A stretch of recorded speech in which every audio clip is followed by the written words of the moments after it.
Welcome to the Adam and Sheridan Show video podcast number three. We did. It took us way too long to get that. It really did. Don't care. We're changing it up a little bit here, which means we can do that. Yeah. Check it. I hold you in my hand. And like all kids, when we have the ability to do something, we just do it whenever we want, gratuitously. We're having so much fun. We've got our mascot. Buddha be damned, we call him. Hey. What? Oh. Yeah. Well, we have our mascot. I actually am Buddhist, and this is kind of fun. He is Buddhist. I'm not. I'm an atheist. Take it. Before we get started on our content, can I mention the thing about YouTube? Yeah. Okay. So YouTube has now decided that it wants to begin starting up subscription fees for certain channels. Now, we're only talking about 99 cents a month here for certain major channels, like I think WWF was one, or no, UFC was one, and Sesame Street was another. But this is the opposite of what YouTube was all about. This is definitely not a good thing because, I mean, how many people watch us? We have 52 views for our first show, 53 views actually, and 22 for our second. And if they start charging subscriber status, it will only literally be Adam and I. Exactly. No one else. Of course, they're not going to charge for watching us. But we really count on this being free for anyone to watch it.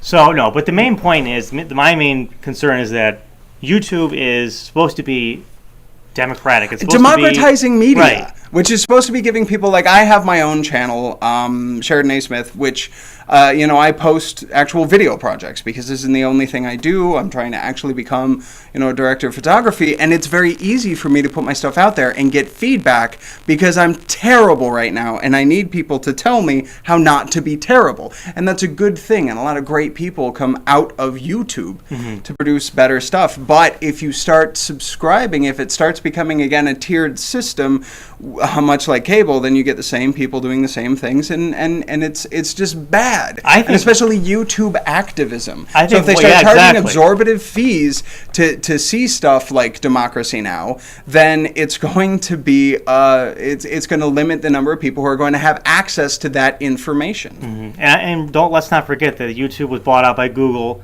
giant corporation, one of the most popular on the internet. Yep. So it really doesn't surprise me that YouTube has decided to go into the pay for viewing thing. So. Yeah. Goodness gracious, does everything in this country have to be commodified, for goodness sake? Yeah, it doesn't need to be. And in fact, that's what we're going to be talking about. We're going to be talking about some labor stories because labor is the commodification of people, which is a terrible thing that causes what in Marxism would be termed alienation. That's when you feel completely removed. Prostitutes are aliens, basically? I have no idea what you're talking about. Commodifying labor. No, actually, it means that they aren't alienated because the product of their labor goes directly to them unless they have some sort of... It goes directly inside of them, actually. I hate you. I hate you. We can do whatever we want on YouTube. I hate you. No FCC here.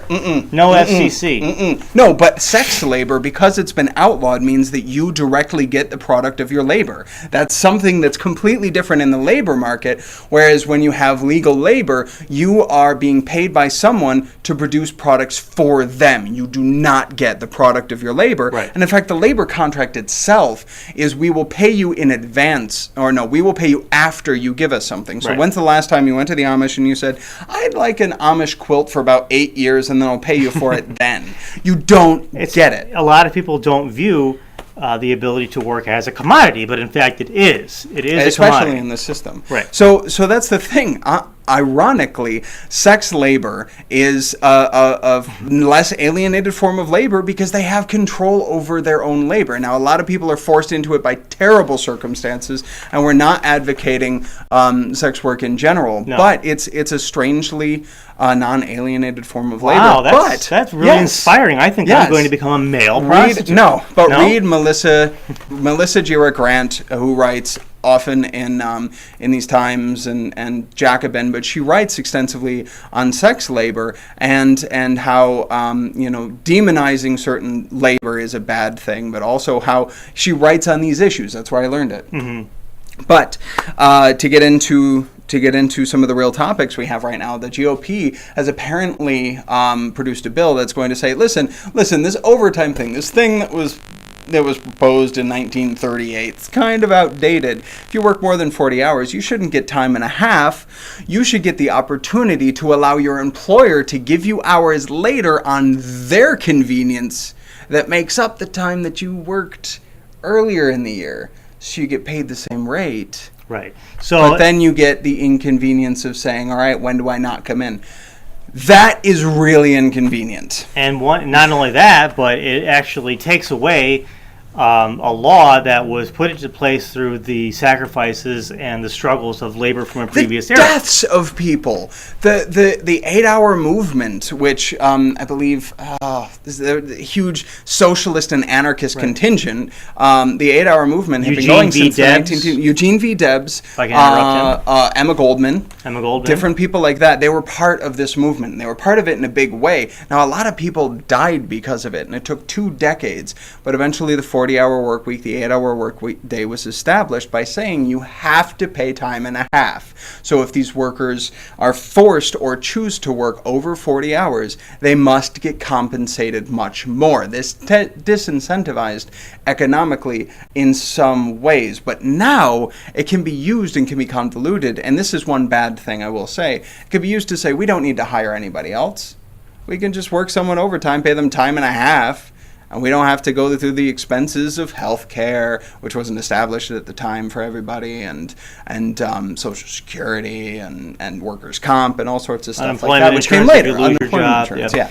Now, the thing... I'm super smart this show. Every really once in a while, you need to pat him on the back and give him a gold star, otherwise he'll just stop. I cry and vomit. Yeah. At the same time, and it's not pretty. I swear that I just had a deja vu moment. I swear that this just happened while we were recording a show.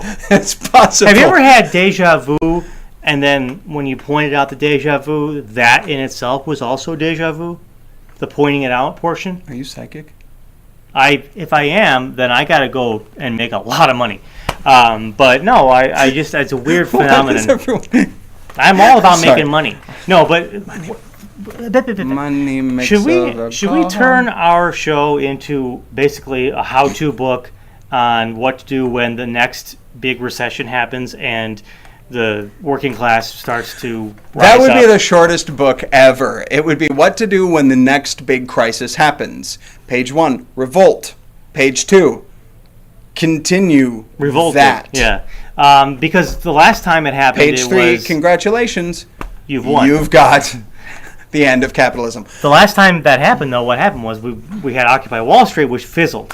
It fizzled there, but it did get a lot of young people reading different things. There, True, that's true. It did. All of which were burned, by the way, by the New York City police. It's starting, oh my goodness.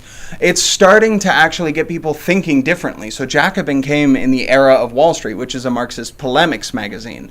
You get a bunch of people actually interested in turning to socialism. Mm-hmm. You have... and they've been running candidates forever, but you have the SEP socialist candidates. Socialist Equality Party. Socialist Equality Party actually having competition in the socialist arena, even though they would say that it's not socialism, which is agreeable in some ways and not in others. But it's interesting how things are changing. Mm-hmm. It really is. Like Howard Zinn said, for sure. I don't care how it's used. As long as socialism is entering the conversation, that's a good thing. We had another story. We're probably running out of time a little bit here. Yeah, let's wrap it up. We've blathered on long enough. But check it out. In these times, there's a story about that and a workers' cooperative. That is very exciting. New Hope Windows. So please check it out. Both stories from In These Times. Mm-hmm. Check out what Adam was talking about, YouTube's charging for subscribers, which again... Mainstream media picked that one. Just go to CNN.com and they're all over it. And on our radio show, we talked about Syria. Adam talked about Syria, and I interrupted him 1 million times. It was great. You're going to love it. If you haven't listened to that broadcast, you can go to...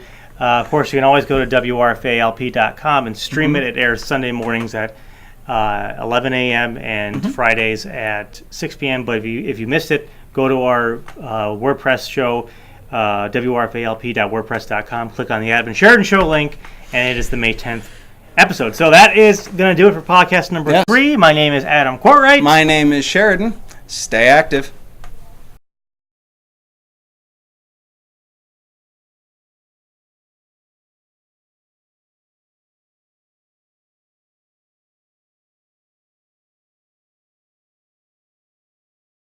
Do I need to speak like I did last time?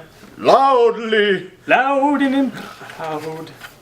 I'm gonna see how high I can get this and how close I Yeah, can get it in this as without- close as possible.